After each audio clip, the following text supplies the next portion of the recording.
example of how Scott Robertson creates the narrative and then how that filters down. Is it giving away trade secrets if you literally share, let's say, that third season or the second season of winning, 2018, 2019, the narrative that led that season? And then is that, or is Razor going to call you up and say, bloody hell, Simon, talking to Andrew on the Joint Dynamics podcast, you told him the great secret. Like, yeah, no, can you share something? During the campaigns, it's always in house, but like your Razor's talk pretty openly about a couple of them sort of since then, and in 2017. 2017 was Muhammad Ali and Rumble in the Jungle against George Foreman, and there were a lot of different parts to that. We sort of changed the way that we attacked slightly because of the way teams were line speeding, and that was right hand lead, like coming out with a slightly different thing to what people had seen before, and the way that teams were closing in and around defence was similar to the way George Foreman would come in with big sort of swinging wide, powerful hooks, and at that point in his career, Ali had been successful in the past, lost his title, was counted out, too old, too slow, you'll never get it back, time to retire, sort of thing. And that was the way that the Crusaders were seen, historically successful but not good anymore, and so and unable to win titles anymore. It was just the narrative sort of fit, and so there was a lot of things that you weave in out of that, the way that we went through our conditioning and doing our road work, and the way we'd do our the way you set up your week. We would do our road work and get our sort of running base work done as a part of a Monday, and then on a Tuesday we'd do our bag work. So going through we would shadow box on a Monday, so you do your learning of your attacking structures and your plays for the week. Unopposed, and then you look at it later, like watching in the mirror to correct your movements. Bag work on a Tuesday, so you're going against sort of semi-opposed opposition, but still learning, but just to execute under a bit more pressure. And then Thursday sparring, so those that aren't selected need to beat those that were selected for the week at training. And so that was a really competitive training session. And then you'd shadow box again, your captain's run on the Friday, and you get in the ring on a Saturday. And it goes through your language. Not running over the sideline is stay in the ring, and things like that. So all of your attack and defense structures are boxing language and jargon. So you saturate your environment with it, with your music, with the way that you stage it, with how it looks, how it sounds, how it smells. And it was interesting. Wow, that was so cool. Yeah, I've actually got a little bit of inspiration. I'm going to go train after this. Yeah. You know what I mean? Like, because you can see how that narrative. I'm sure everybody sat down and watched Rumble in the Jungle. Did you, when we were kings?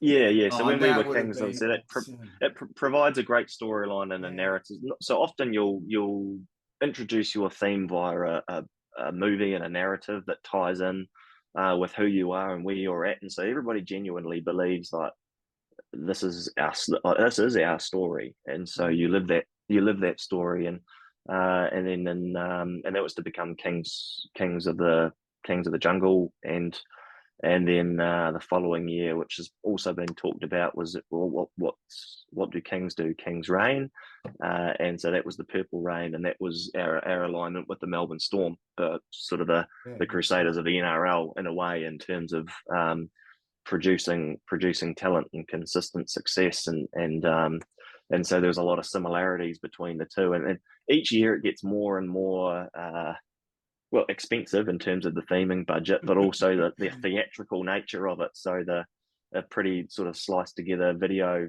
by myself in year one versus our analysts doing a better video to introduce it, with Ray Warren doing the narrative, and then we had one of the commentators, Scotty Stevenson, who in New Zealand would write the script for the theme video, and then we'd assemble the videos around the script, and it got more and more theatrical and complex, from being delivered in the team room to a red carpet event where partners come along and everybody comes, and you go to the movies, and it's at the movie theater, and you have dinner afterwards. And so there's a lot of ways that kind of that are really, really special, the way that's done at Crusaders, and that's just what fits there, and it's just evolved, and year on year it's just got to get better and better and better, and that's Razor. You got to improve on something every single year. And so, and then players aside, Simon, for a second, like I can imagine if we both, you and I, place ourselves in the seats of an athlete, one of the players there, how great that would feel. But you, as part of the support staff, the head of performance, How did that make you feel that night? Like when you went to the movies, for example, with the team and the narrative, like how did you feel that night and the conversations that ensued that night? How was that night? I think the first one in 2017, because I'd done the video, I was just sitting there like, please play properly, please play. um, and I'd watched it that many times trying to get all the kinks out of it. You were lip syncing all the way. Yeah, it's something that you get.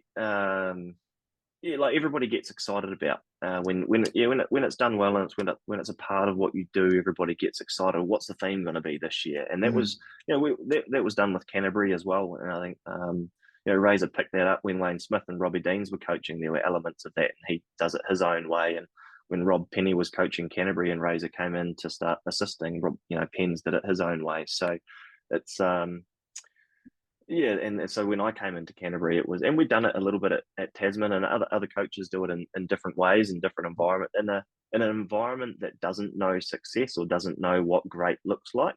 Then you're theming in a way to show what great looks like, because it hasn't been seen on a daily basis. And then, but within a Crusader environment where you know what great looks like, it's a little bit different. It's more about finding a journey and a narrative and building belief in that story, and then writing your own piece of history. So that others have kind of done before. So everywhere it's a little bit different. But there, let's say it's exciting, it's engaging. You do a lot of rugby, and so to have something that's not rugby attached around your work day and your philosophy and your ethos, that's what fits and works there. I know some coaches have gone over to the UK and tried to do things in a similar way, and it hasn't landed, because that particular club or culture are just like, what are you talking about boxing or basketball for? Like, this is rugby. Like, don't waste my time. Just tell me, talk about our game plan and tackling,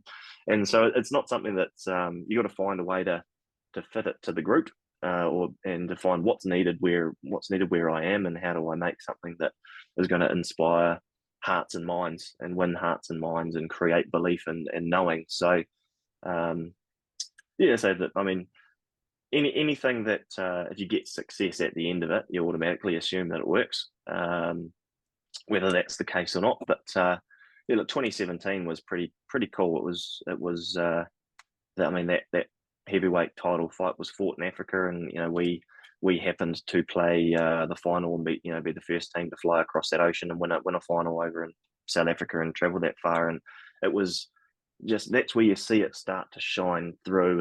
And I think I've told this story before, but we played at home for a quarterfinal and a semi-final, and then the Lions played the Hurricanes over in South Africa in the other semi-final. And if the Lions won, we were going to South Africa for the final. If the Hurricanes won, they were coming to play us at home in Christchurch.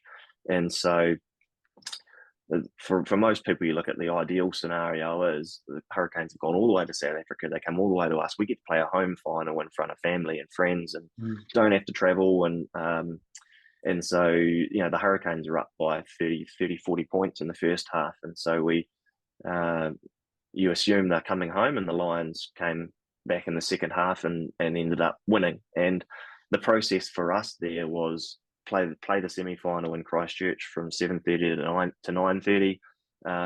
You're in the changing room. You probably get out of there at 11 o'clock, 12 o'clock, and then at midnight, everyone's sort of watching that other semi-final somewhere, thinking, right, I'm either going back to bed or I'm going to the airport.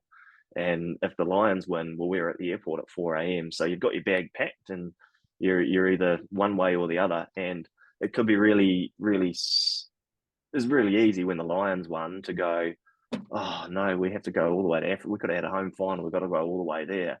And just by way of theming, like, the heavyweight title fight is in Africa. It's meant to be. Yeah. And so things just, luck. It's a great way to frame the trip, isn't it? By narrative. And I've heard Sam Whitelock talking about it now. You just kind of knew when you turn up to the airport for a 4 a.m. flight to go and play a super final at the end of a Super Rugby season, you can either walk in sort of dinged up and a bit tired, and just the level of energy and engagement arriving at the airport that morning is like, we're on here.